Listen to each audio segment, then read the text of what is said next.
Bismillahirrahmanirrahim. Assalamualaikum warahmatullahi wabarakatuh. Alhamdulillahirabbil alamin. Wassalatu wassalamu ala asrofil anbiya'i wa mursalin Sayyidina wa maulana Muhammadin wa ala alihi wa sahbihi ajma'in. Amma ba'du. Alhamdulillah, di malam yang hujan penuh berkah ini kembali kita jumpa, ngobrol perkara iman, ngobrol perkara Islam dan lain sebagainya. Oh iya, katrok, kajian trotoar ya, kajian yang ngungsi di pendopo, ngeteh ya ngelak. Oh, ngeteh membahas tentang hidayah. Masya Allah. Masuk Mas Kabib. Oke, hari ini kita akan membahas salah takdir. Apa salah takdir? Bukan kadir yang salah, tapi doyok. Apa salah takdir? Di kehidupan ini banyak orang yang mengeluh, yang banyak menyalahkan, seolah-olah takdir itu bersalah. Kita udah kerja keras, wah gini, ternyata bukan rezeki kita untuk dapat banyak uang, kita menyalahkan takdir.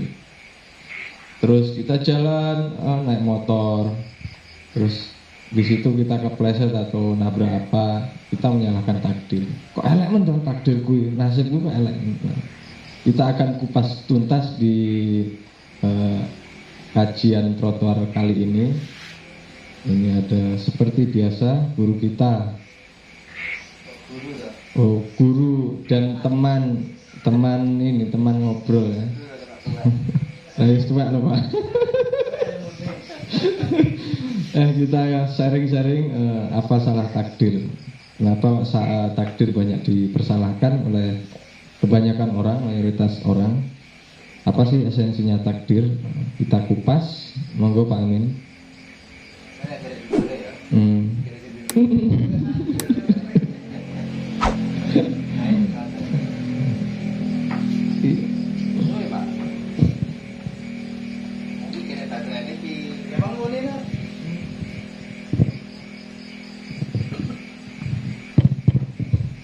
Santai saja, biasa kan ngono wae lah, aja formal kan? Ngobrol santai wae. Nyantai. Nyantai. Saya ngeliat banyak kayak setaro iki. Iki model api, secang ya. Secang. Oh, enak ya. Luar biasa. Ini resepnya dari anak-anak Tata Boga SMK 3. Dijual ke Pak Heri terus dijadikan menu. Baik, bapak-bapak, teman-teman semuanya, ya Mas Rizal, Mas Masal, Mas Alfian, Pak Imam, Pak Budi, Pak Amin, Mas Pendi, dan adik kecil di belakang. Dan siapapun malaikat yang mendengar kita di tengah hujan yang syahdu ini. Kita mulai dengan Bismillah. Assalamualaikum warahmatullahi wabarakatuh. Waalaikumsalam warahmatullahi wabarakatuh. Ya Alhamdulillah ya. Di antara mereka yang khawatir dengan hujan, kita termasuk yang cuek dari hujan. Jadi Mas Alfian masih pakai mantel Pak. Ya. Karena saya sekarang balik. Sekarang masuk angin ya kan. Pak malah dibilangnya nge-grab ya. Luar biasa. Setiap rupiah, setiap tipisnya sandal insya Allah jadi berkah.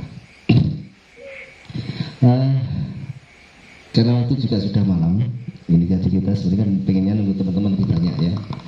Ya nanti kebagian ini ya rekamannya ya teman-teman ya, biar bisa menyimak di lain waktu. Ada Pak Hanafi masih baru sembuh ya, kita doakan segera sehat 100%. Terus beberapa teman izin ada kegiatan yang lain, mudah-mudahan dimudahkan, dilancarkan, jadi berkah.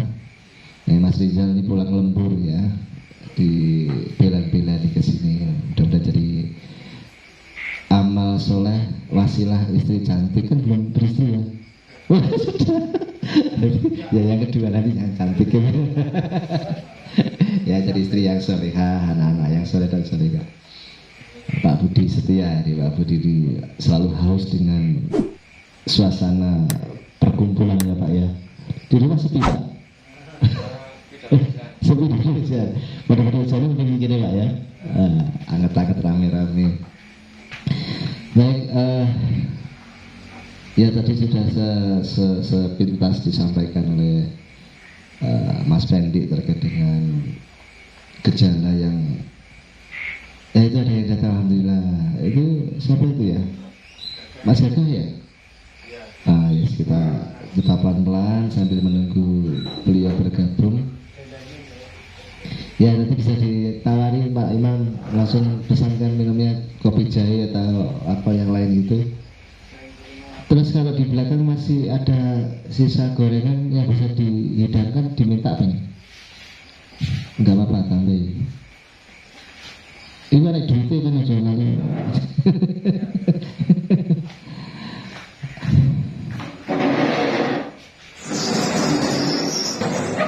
Ya, luar biasa.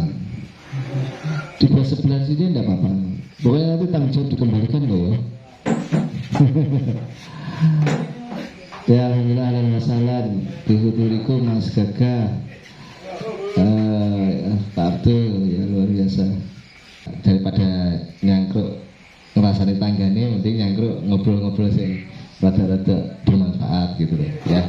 Nah hari ini sesuai dengan tema yang sudah kita edarkan, itu judulnya apa salah takdir ya. Karena memang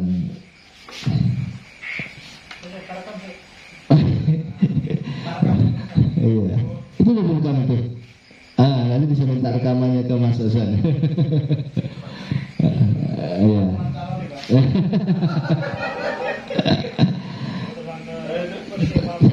Tapi kita ngomong nggak berat-berat ini, yang ringan-ringan aja. Nanti kita sharing aja ya, sharing nanti kita sambil saling bertanya dan saling menjawab. Cuman untuk pancingan saja. Ya nggak usah contoh orang lain ya, contoh saya saja lah, contoh saya saja. Hari ini saya sedang OTW usia 44 tahun. Ya, sedang OTW ke usia 44 tahun. Beberapa waktu lagi saya akan menginjak fase itu. Berarti jatuh karek 19 tahun kok ya. Itulah umurnya panjang.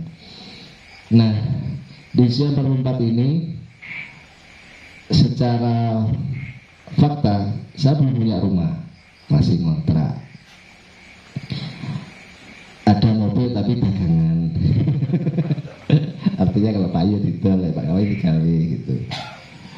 Kemudian ya ada pekerjaan rea-reo lah, ada percetakan, ada tadi jual beli online, atau sekarang lagi belajar TikTok seller, jual beli mobil, motor gitu kan seadanya. Sementara teman-teman satu angkatan itu sudah jadi wakil gubernur. Saya dulu mondok di pesantren ya, di sebuah pesantren di Jombang, pesantren Darul Ulum. Saya sekolah di SMA unggulan BPPT, jadi kerjasama Darul Ulum dengan BPPT. Jadi yang seperti itu belum pintar-pintar. Jadi alumninya itu sekarang kalau saya di grup alumni itu nggak tahu komentar Pak. Gini, ada yang jadi pejabat BPK, ada yang jadi wakil gubernur, ada yang jadi wali kota, ada yang jadi profesor, macam-macam. Pokoknya orbitnya sudah nggak kekejar lah sama saya. Ya kalau pamer ya makanan yang enak-enak lah gitu. Atau pamer telo ya isin Pak. Kalau ngobrol mobil sport, mobil SUV yang keluaran terbaru, pokoknya very high lah. Ya, aku cuma jadi pendengar dan penonton yang setia gitu. Nggak pernah live, tapi nggak pernah komen. Nah itu kadang menghadirkan sebuah perasaan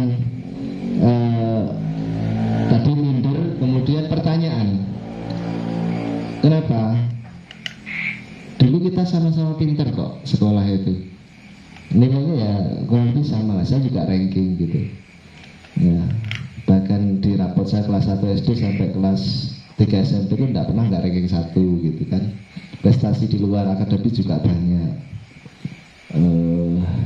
Ya ora kalah ganteng, ya ora kalah pinter lah gitu. Tapi kok nasibnya kalah ya. Nah kadang dalam situasi itu kita seringkali tadi yang menjadikan kita itu takdir. Takdirku baik nasibnya elek gitu kan ya, tidak seberuntung teman-teman gitu. Nah, saya menduga kuat koyok-koyoknya umumnya orang itu ngono. Ketika dia menghadapi satu situasi yang gak ideal, tidak ideal dalam apa? Ukuran angan-angannya gitu loh. Ya, pengennya kan ada orang sugih gitu ya. Omai gede, magrong-magrong, pinggir embong gitu kan. Mobilnya keluaran terbaru. Istrinya cantik, kalau perlu tidak hanya satu gitu kan. Anaknya ya sudah sebagai mengikuti tren zaman. Tapi kan pada kenyataannya hidup tidak seindah sinetron, tidak semegah film Hollywood dan Bollywood. Apa yang menjadi penyebab? Apakah ini memang nasib, ataukah kitanya yang keliru atau salah, atau Allahnya yang salah gitu kan? Salah ngasih nasib ke kita. Kan banyak yang menyalahkan Allah, yang menyalahkan Tuhannya itu kan banyak gitu. Allah itu tidak adil, Tuhan itu tidak adil. Harusnya kalau orang bekerja keras ya hasilnya sesuai dengan kerja kerasnya, ya kan? Artinya tadi sama-sama pinternya, satu berhasil satu tidak. Sama-sama kerja kerasnya di kantor, ada yang karirnya terus, ada yang karirnya justru terpecat gitu. Ya, sama-sama jualan HP, temennya sehari laku 3-4 unit, Mas Gaga satu pun tidak laku gitu kan. Atau penjual lombok di pasar itu jejer pada tutup lombok, pada tutup tempe, sisi tempenya orang keranjang, itu sisi keranjangnya orang teh gitu kan. Di pasar buka warung, jejer-jejer, yang satu pun lari sampai bokongnya bakulnya raketok, dirubung pembeli, tapi yang satunya sampai bakulnya ngantuk-ngantuk dan sing tuku. Itu kan terjadi di sekitar kita setiap hari, everyday seperti itu. Lalu di mana salahnya? Dan yang paling gampang disalahkan jadi kami itu ya takdir. Kalau takdir gak bisa jawab loh, gak bisa melawan. Sama yang ada bujur sama ngamuk di salah-salah no. Sama yang ada kancane sama malah pegel. Oh, sing soro kamu apa yang ada kancane, gitu kan? Seperti itu. Ya paling enak ya takdir yang disalahkan karena takdir yang nggak bisa melawan. Tapi benarkah sikap demikian? Nah itu yang perlu kita diskusikan malam ini. Sedikit kita diskusikan. Nah konsep takdir itu saya sangat penasaran dengan konsep takdir. Dulu tuh waktu kuliah saya sempat beli buku kecil. Jadi waktu ada pameran buku Islam di Universitas Brawijaya, saya beli satu buku kecil itu membahas tentang takdir. Itu karya ulama Timur Tengah. Waktu itu saya masih ingat, bukunya masih simpen. Itu di situ dijelaskan ada yang namanya takdir musayyar dan ada yang namanya takdir mukhayyar gitu. Musayyar itu ya sudah nggak bisa diotak-atik, ya kita nggak bisa ngapa-ngapain lagi, ya. Dan yang mukhayyar itu yang masih bisa kita otak-atik. Nah itu saya baca. Kemudian ketemu penjelasan ulama yang lain bahwa takdir itu ada yang masih digantung gitu, dan takdir itu sudah menjadi ketetapan yang nggak bisa dirubah, dan ada masih bisa digantung, artinya masih bisa kita rubah. Lalu ada pernyataan yang lain bahwa doa bisa merubah takdir, bahwa sedekah bisa menolak bala. Berarti kan merubah takdir. Kudune tabrakan gak bisa tabrak mergo sedekahnya. Kan banyak ya kita dengar keterangan-keterangan itu. Itu semua memenuhi kepala saya. Apakah benar demikian gitu? Yang waktu itu saya tanya gini, oke lah, misalkan ada ulama menjelaskan karena ada hadisnya bahwa sedekah bisa menolak bala. Pertanyaannya, apakah dia itu sudah tahu akan kena bala ketika sedekah? Ya, tahu enggak? Ketika dia sedekah itu dia tahu enggak akan kena bala? Enggak tahu kan? Ya. Kemudian ketika terjadi bala beneran, gitu ya, terjadi bala beneran, ya. Apakah dia kemudian bisa mengklaim bahwa yang menyelamatkan dia dari bala itu sedekahnya? Bisa nggak yakin 100%? Tidak bisa juga. Berarti masih ada pertanyaan di balik pernyataan-pernyataan itu. Masih ada pertanyaan di balik pernyataan-pernyataan itu. Terus saya gali. Sampai akhirnya kemudian mendapatkan penjelasan yang menurut saya cukup pas yang bisa kita diskusikan juga malam ini. Jadi ternyata urusan takdir itu kita dihadapkan pada rukun iman ke-6 ya. Kalau kita Imam Syafi'i itu mazhabnya itu secara konklusi para ulama Imam Syafi'i merangkum bahwa rukun iman ada 6. Yang terakhir itu iman terhadap qada dan qadar, meyakini bahwa apa yang baik dan buruk berasal dari Allah Subhanahu wa taala. Oke. Nah, di situ kita ketemu dua istilah qada dan qadar. Nah, di situ kemudian saya mendapatkan penjelasan apa itu qada, apa itu qadar kan. Nah, ini kemudian menuntut saya kepada pemahaman yang lebih clear terkait dengan takdir tadi. Nah, ternyata penjelasan tentang qada itu sebuah ketetapan dari Allah yang terbagi menjadi dua bagian besar. Jadi ketetapan Allah yang bernama qada ini itu ternyata kalau kita pelajari, dari kita bisa pelajari, itu ada dua bagian besar, ya. Satu wilayah atau satu bagian yang kita nggak bisa menolak atau kita terpaksa menerimanya, suka tidak suka, senang tidak senang kita terpaksa menerimanya karena itu sama sekali nggak pernah kita bisa tolak dan sama sekali kita tidak bisa campur tangan untuk merubahnya. Ya, bahkan kalau kemudian bicara fikih kita dilarang untuk merubahnya, gitu kan? Ya, dan satu lagi yang ternyata itu kita bisa melakukan sesuatu. Ya, ini saya jadi teringat yang kitab yang lama dulu saya baca ada antara musayyar dan mukhayyar. Nah, wilayah yang tidak bisa kita otak-atik itulah yang disebut dengan nizamul wujud, gitu loh. Ya, jadi seperti kita lahir laki-laki, gitu ya. Kan kita nggak pernah milih. Waktu daftar lahir kan kita nggak pernah.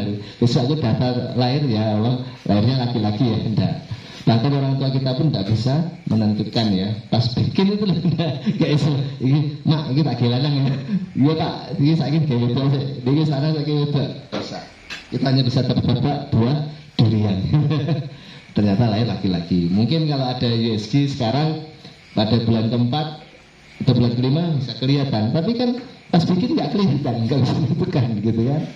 Oke, nanti lahirnya ketika besar turun kayak Marshall ya enggak ada yang bisa memprogram.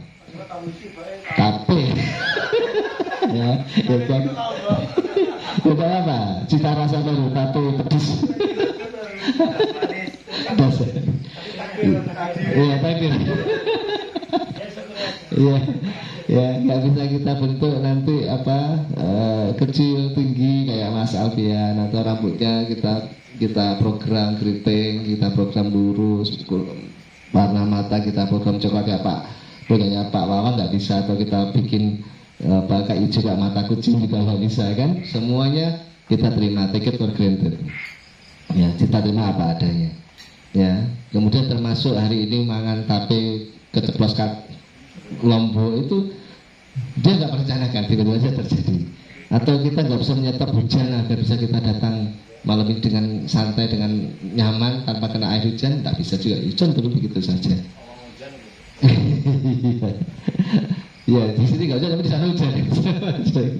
Ya, dan seterusnya termasuk membatasi atau mengetahui kapan kita berakhir sebagai manusia dan menemui kematian. Semuanya di luar kuasa kita.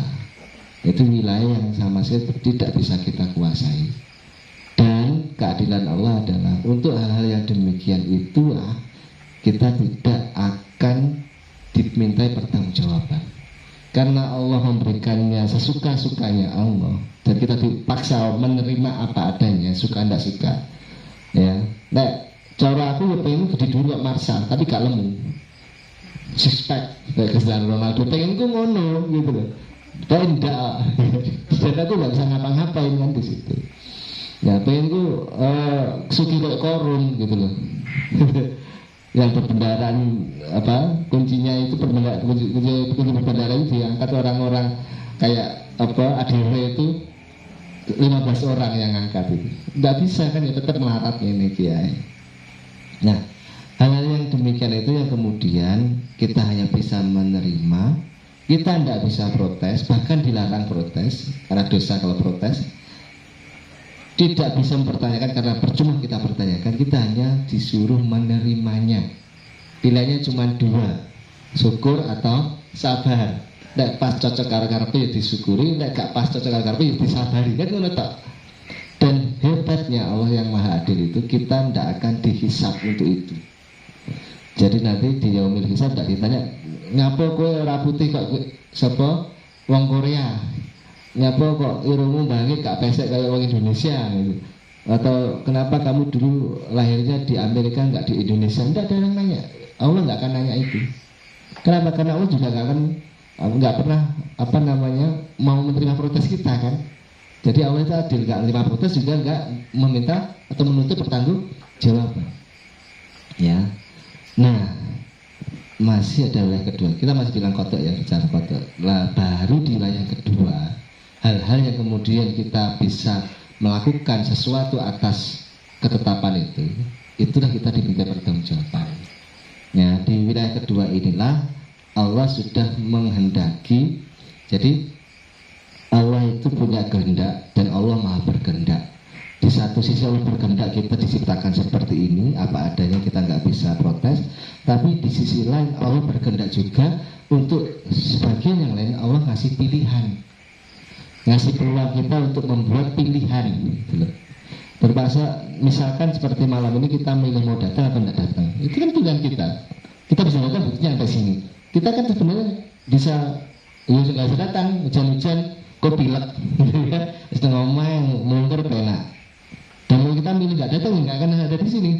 Kita ada di sini kalau kita sebelum berpemilih untuk datang, gitu. Nah, kemudian kita tadi dikasih pilihan mau teh, jahe, wedang woh, kopi susu atau kopi. Kita punya pilihan. Kopi ya datangnya kopi, karena kita milih kopi, gitu loh. Ya kan? Kita nggak dipaksa milih teh kok, gitu kan? Maka kalau kita pesen kopi lalu datang, kita bisa protes. Aku tadi pesennya kopi kok datang teh. Yang nanti jembatan kopi tehnya bisa kita ganti. Nah, itu kalau wilayah bisa kita kuasai. Jadi kalau mau milih beriman bisa, milih tidak beriman juga bisa. Kemudian mau milih taat boleh, mau milih maksiat boleh, bisa maksudnya ya. Kalau mau milih beristri satu boleh, beristri 2, 3, 4 juga boleh karena ada syariatnya. Ya, yang nggak boleh beristri istri orang itu nggak boleh. Tapi kalau mau dilanggar boleh juga, bisa maksudnya bisa aja kita jadi perebus istri orang kan bisa loh, bisa aja kan, banyak kan kasusnya. Nah, banyak. Artinya di wilayah kedua ini Allah sudah berketetapan menghendaki memberikan kuasa kepada makhluknya untuk memilih pilihan yang disediakan. Nah, karena Allah sudah ngasih pilihan, maka pilihan itulah dipertanggungjawabkan nanti di yaumul hisab. Jadi sebenarnya di yaumul hisab nanti kita tuh hanya ditanya Allah, kenapa dulu kamu milih itu nggak milih ini, kenapa milih ini nggak milih itu. Nah, tapi karena Allah kembali lagi, karena Allah maha adil, ketika Allah itu ngasih pilihan, Allah itu tidak ngasih pilihan begitu saja. Allah itu ngasih guidance, ngasih menu book, ngasih tuntunan, kasih kabar. Kamu tak kasih pilihan ya, ini teh, ini kopi atau wedang woh. Kamu silakan boleh pilih teh, boleh wedang woh.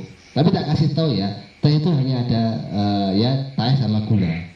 Ya khasiatnya mungkin manis, enak, menghilangkan rasa haus, gitu kan. Tapi kalau wedang woh itu ada kandungan empon-emponnya, ada secangnya, ada ini, itu khasiatnya gini, jadi bisa membantu vitalitas, bla bla bla bla bla. Bisa pilih yang mana? Gitu Allah itu. Perkara kemudian kita pilih teh, itu rezekinya teh. Kalau kita milih wedang woh, ya rezekinya wedang woh. Dan Allah tidak akan memaksa kita memilih salah satu. Cuman Allah kasih tahu, kalau kamu milih itu akibatnya itu, kalau kamu milih ini akibatnya itu. Itu yang Islam. Kamu kalau taat, ujungnya surga. Kamu kalau maksiat, ujungnya neraka. Ya, kamu kalau mau maksiat, mau tobat, bisa balik ke surga. Kamu sekarang taat, kalau kamu lupa, lalai, maksiat, bisa kembali ke neraka. Kan gitu. Pilihannya gitu. Ada yang begitu. Maka itulah ada Rasul, ada Al-Quran, ada As-Sunnah, ada ulama. Itu semua untuk memberikan guidance kepada kita supaya kita mampu mengambil pilihan yang tepat. Makanya dikatakan di Al-Quran itu yang bisa kita baca itu saudara, sing fa'alhamaha fujura wa taqwaha itu. Maka Allah ilhamkan kepada manusia fa'alhamaha fujura, ya, kecenderungan kepada perbuatan kemaksiatan, dan wa taqwa, kecenderungan pada perbuatan kebaikan. Itu memang sudah fitrahnya manusia. Makanya kalau di kartun ya, ada malaikat hitam, setan, iblis warna hitam, ada malaikat putih. Satu bisiki jelek, satu bisiki bagus. Kemudian kita mau ikut yang mana kan begitu? Oh iya, neng YouTube, nah di YouTube nggak masih. Intinya di wilayah yang bisa dikuasai manusia karena Allah menghendaki manusia bisa membuat pilihan, inilah yang akan dipertanggungjawabkan di hadapan Allah. Jadi kalau hari ini kita mau bermaksiat, ya nanti Allah akan tanya, kenapa kamu maksiat dulu itu? Kan kamu udah dikasih tahu, ustaznya udah bilang, temen udah nasihatin, bapakmu udah ngasih tahu, ibumu udah melarang, kok kamu terjang? Apa yang membuat kamu itu menerjang? Itu yang Allah tanya. Sampai ngerti riba itu haram, kenapa sampai tabrak? Sampai ngerti kalau berbuat curang itu merugikan orang jadi berdosa, kenapa kamu lakukan? Gitu kan? Kamu udah tahu kalau waktu biasa itu harus sholat, kenapa kamu justru tidur? Nah, kan gitu. Allah tanya semua itu. Ya, Allah tanya semua. Allah nggak nanya kenapa kamu ganteng, kenapa kamu jelek, tidak nanya. Ya, kenapa kamu dulu kaya, kamu miskin, tidak nanya, gitu kan? Karena yang bikin kaya miskin itu Allah, yang bikin ganteng tidak ganteng itu Allah, gitu kan? Allah nggak akan menuntut perbuatan sendiri kan, nggak mungkin gitu loh. Yang Allah tuntut adalah perbuatan kita. Nah, kalau kita sudah tahu positioningnya bahwa kita itu sebagian kita dipaksa menerima ketetapan Allah dan di sebagian kita diberikan pilihan oleh Allah, maka kita harusnya fokus kepada yang kita nggak bisa ngapain atau fokus kepada yang bisa kita apa-apain. Pertanyaannya, kita harus fokus kemana? Apakah kita akan fokus bahwa malam ini hujan atau tidak hujan, atau kita fokus pada saya harus datang atau nggak datang ya? Kalau saya datang nanti saya ketemu teman-teman, silaturahim, dapat ilmu. Kalau saya nggak datang ya sudah di rumah aja. Kira-kira mana yang kita fokuskan dalam kehidupan? Saya mau fokus, saya tidak kaya-kaya, tidak punya rumah, teman-temanku udah punya rumah semua, ya? Atau saya fokus bagaimana saya membuat sebuah proyek, sebuah pekerjaan, sebuah usaha yang saya bisa bikin rumah.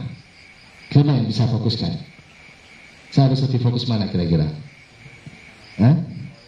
Iya, Pak, bakal bikin usaha yang nanti income-nya gede, bisa bikin rumah ke teman-teman. Daripada saya fokus apa? Marungi ngasih, kok aku pagah melarat ke konsumsi suki-suki, kan begitu. Iya kan?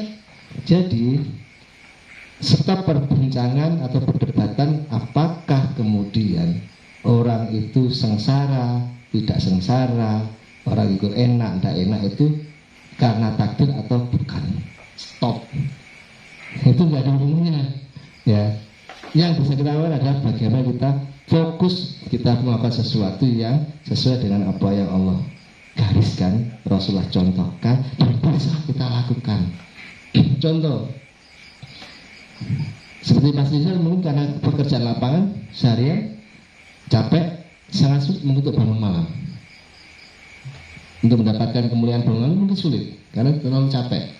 Maka sebenarnya Mas Rizal bukan tidak punya pilihan yang lain. Mas Rizal punya pilihan yang lain. Nah, aku tidak bisa mengambil keutamaan sholat malam, ambil keutamaan yang lain. Sedekah mungkin, membantu orang mungkin, ya membantu menyeberangkan. Enak wong nyuntun takoni ya, kelas bensin ya Pak, kelas ini gitu. Nah, itu udah pilihan kemuliaan gitu loh. Ya kan? Kemuliaan itu tidak hanya dari ibadah-ibadah sunnah yang bersifat ritual. Bisa kita ambil dari mana-mana selama itu berbuat kebaikan. Jadi kita punya banyak pilihan sebenarnya hidup ini, gitu. Nah, itu yang kita fokuskan. Bagaimana mengambil pilihan yang tepat, itu yang harus kita fokus. Sehingga apa? Saya persingkat. Ketika orang itu kemudian tidak lagi mempersoalkan apa yang Allah tetapkan, sudah pasti nggak bisa diapa-apain. Pengen bangun, nggak usah. Jenis nggak bakal bangun. Wong nekat pengen bangun, operasi plastik malah gak karu-karuan. Api ya sebelum 2 bulan kita lincip, gue begitu silikonnya ambiar, gue kakak tua kalau kayak ya. Kan banyak kan melihat orang yang gagal operasi plastik itu, ya pengen pengen putih, mergo gak pengen ireng. Wah apa? Operasi pigmen. Kayak Michael Jackson lagi gitu. Ora kayak ngono kae. Gitu kan. Pengen rambutnya lurus di ribbon, kayak biyen keriting papan, saiki nek ribbon nek semuting gitu ya. Ya, tidak perlu seperti itu. Itu bagaimana kita tuh hanya sibuk oleh hal-hal yang sebenarnya kita tidak perlu sibuk. Gitu. Lah jarang Jawa buru uceng kelangan, delet, buru upo kelangan sego, ya atau apa? Bungkuk pendidikan bulan burung di tangan dilepas, mengharap punai burung tangan dilepas gitu ya. Pokoknya ngono kuwi lah. Intine kita sibuk pada perkara yang sudah Allah tetapkan dan kita tidak mungkin bisa ngapa-ngapain setelah kita lalai pada perkara-perkara yang kemudian sebenarnya kita dituntut pertanggungjawabannya untuk itu. Yang tadi saking pengennya sugih, sebenarnya kayak miskin kan sudah ada ketetapan orang rezeki sing taker kan, bahkan sebelum lahir pun di Lauhul Mahfuz sudah tertulis, ya kan? Saking pengen bersugi, wah ditabrak, yang haram itu wabrak kabeh. Iya kan? Kenapa? Karena dia fokus pada hal yang sebenarnya dia nggak bisa ngapa-ngapain. Sebenarnya yang dia fokus adalah bagaimana bekerja tanpa melanggar yang haram-haram tadi gitu loh. Perkara nanti sugi nggak sugi itu nasib yang kita nggak tahu endingnya seperti apa. Sampai saya sugi, sampai yakin sok mati sugi. Hari ini jualan lancar, yakin minggu depan jualan lancar. Bisa memastikan 100% usahanya akan lancar terus. Enggak kan? Faktanya memang nggak begitu. Dan itu kita nggak bisa ngapa-ngapain kok ya. Ya, aku misalnya pendek ini sambat TikTokku melempem Pak. Padahal dia melakukan cara yang sama. Dia menempuh cara yang sama dengan pada saat TikToknya meledos. Kenapa sekarang TikToknya tidak meledos?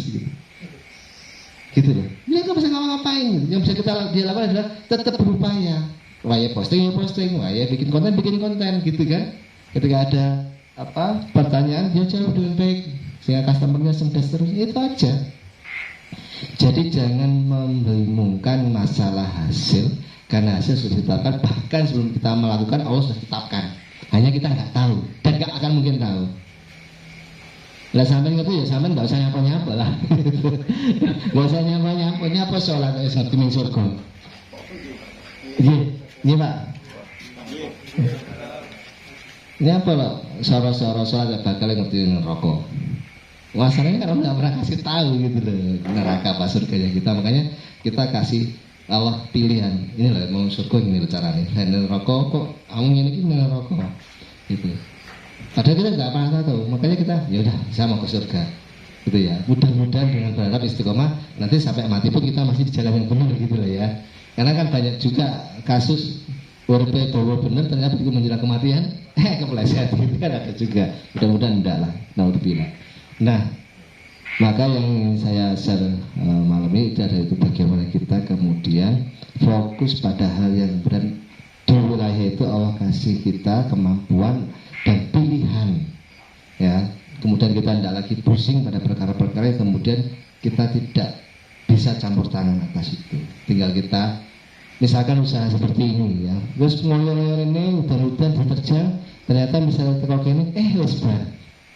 Kalau orang mikirnya tentang kodok tadi itu nggak pas, dia akan menyesal, nggak cuma ngomongan gitu, ya kan? Padahal apa? Dia sudah melakukan terbaik, memilih untuk berangkat. Meskipun nanti di tengah jalan ada ban kempes sehingga dia harus terpaksa nambal ban sehingga datangnya terlambat. Itu udah nggak pernah tahu kan akan terjadi ban kempes gitu. Tapi dia sudah memilih pilihan yang tepat dan dia dapat pahala untuk itu. Itu tidak pernah tertukar juga. Nah itu yang kita sampaikan. Lalu yang kedua tentang kodok dan qadar. Nah, kodok sudah selesai, ada pilihan, ada bagian yang kita hanya bisa terima, kita sabar dan syukur atasnya. Kemudian ada bagian yang kita harus memilih dan kita harus memilih yang tepat sesuai dengan tuntunan Allah dan Rasulnya. Nah ada qadar. Nah qadar ini sebenarnya tidak diartikan takdir tadi, tidak. Takdir itu keduanya. Kalau qadar itu adalah khasiat atau kegunaan dari makhluk ciptaan Allah. Kadar bahasa Indonesia. Indonesia jadi transisi bahasa Indonesia jadi kadar. Misalnya gula legi, ya kadar gula legi. Geni panas, ya kadar geni panas bisa membakar. Banyu semua, angin seperti hujan seperti ini, tanaman seperti itu sudah ditetapkan oleh kadarnya. Fungsi kita punya tangan yang kayak gini, kayak ngapok, kayak gini, tapi kayak bantu orang tua, kayak bantu istri dan seterusnya. Punya mata, semua punya khasiat, punya fungsinya. Nah, fungsi-fungsi tadi itu tidak ada pertanggungjawabannya juga, karena Allah yang bikin. Yang bikin api panas itu Allah, yang bikin air seperti itu juga Allah, yang bikin hujan mendung itu juga Allah, ya. Allah tidak akan minta pertanggungjawaban atas itu. Lalu apa yang Allah minta? Pertanggungjawaban kita memanfaatkan itunya. Ya. Jadi kalau kemudian ada pisau atau kita punya korek api, ya, kita keluarkan apinya, itu api itu kan netral. Ya, tinggal mau kita pakai untuk ngurus kompor, dia masak makanan untuk anak istri, atau kita pakai untuk membakar rumahnya orang. Kalau api yang kita nyalakan untuk ngurumi kompor, masak untuk anak istri, atau istri untuk suami dan anaknya, jadi pahala dia melayani anak suami, anak dan suami, melayani keluarga. Tapi kalau api itu kita nyalakan lalu kita bakar rumah orang yang kita benci, itu dosa. Jadi kadar itu sifatnya netral, how to use-nya itu yang kemudian Allah minta pertanggungjawaban. Jadi kita punya uangnya itu netral. Mau kita pakai apa, gitu kan? Mau pakai emas atau pakai perak. Kita punya waktu itu netral. Mau kita pakai apa waktu kita di dunia ini? Ya, kita dapat rezeki dari Allah, netral juga rezeki itu. Tinggal kita mau ambil dengan cara yang baik atau cara yang buruk. Rezeki itu kan netral. Kalau kita ngambil dengan cara halal jadi rezeki haram. Kalau kita ambil dengan cara halal jadi rezeki yang halal. Gitu kan? Nah, itu kadar. Jadi Allah hanya meminta pertanggungjawaban atas kita terhadap pilihan yang kita buat dalam memanfaatkan semua kadar yang Allah jadikan di dunia ini. Ya kan? Nah, yang gantengnya itu dijadikan untuk menyenangkan istri, pahala. Yang gantengnya untuk menyenangkan pural, dosa. Begitu pula yang perempuan, cantiknya untuk suami, pahala. Tapi cantiknya untuk pamer kepada mata-mata hidung belang, dosa. Nah itu ya gambarannya. Ya silakan, kita masih punya waktu beberapa menit sambil merokok boleh, minum wedang itu dihabiskan makanya boleh. Ya kita sharing ya mas ya. Ya itu gambaran dan singkat pembahasannya. Dalil-dalilnya nanti bisa di grup ya. Ke apa? Ya semoga intinya mamanya seperti itu. Silakan Mas Fedi. Oke, terima kasih Pak Min untuk pemaparan takdir ya. Sebelum kode dan kodar, bagaimana pentingnya kita memahami kode Allah ini seperti apa, sehingga kita akan menjalani. Kalau paham kode, insya Allah kita tidak akan terlalu pusing memikirkan hidup yang pasti-pasti, yang sudah Allah jamin seperti rezeki dan lain sebagainya. Sementara kalau tidak paham kita akan kita akan susah gundah gulana kalau sesuatu yang kita kejar-kejar tapi memang Allah tidak menghendaki, terus tidak sing pasti. Itu pentingnya kode ya. Mungkin di sini ada dari teman-teman yang mau mendiskusikan bebas dengan bahasa Jawa ya. Ya boleh sharing. Mas Gagah ya. Omset sekarang turun apa naik? Bisa aku petakon. Jangan jajal mas. Ya jajal. Tenang saya coba-coba. Jajal. Nyuwun sewu lagi. Jawab ya jajal lagi ya. Kan perkara takdir Mas ya. Ya. Aku mau ngomongin fisik bentuk tubuh. Ya. Punya kenapa? Kita merubah bentuk atau tubuh kita itu melanggar takdir apa enggak? Waya sakmene dadi sakmene, utawa sing waya ngene dadi ngene. Nyun sewu kaya operasi plastik lah utawa maerot lah, apa itu ya apa hukumnya? Ya kan merubah kan berarti. Itu ya apa Mas hukumnya? Oke. Matur. Ya bagus pertanyaannya, ini sangat realistis ya. Dia pengennya six pack kayaknya. Pengen six pack tapi gak keturutan udah karo aku. Cuma di program sesuk aku six pack tanggal mangan bengi mangan turu. Habis makan tidur. Yang setahu saya aja sepeda yang saya tahu itu yang tidak boleh merubah bentuk. Ya, bentuk itu ya bentuk dalam artian gini. Apa ya? Bentuk dasar. Tekstur. Bukan tekstur juga. Jadi bentuk seni ini, seni rupa itu ada yang namanya anatomi. Ya, ada anatomi. Jadi gini, kalau bentuk atau anatomi dasarnya hidungnya pesek, itu nggak boleh dimancung-mancungin, atau dikepras juga nggak boleh. Jadi hidung itu ya biar begitu aja.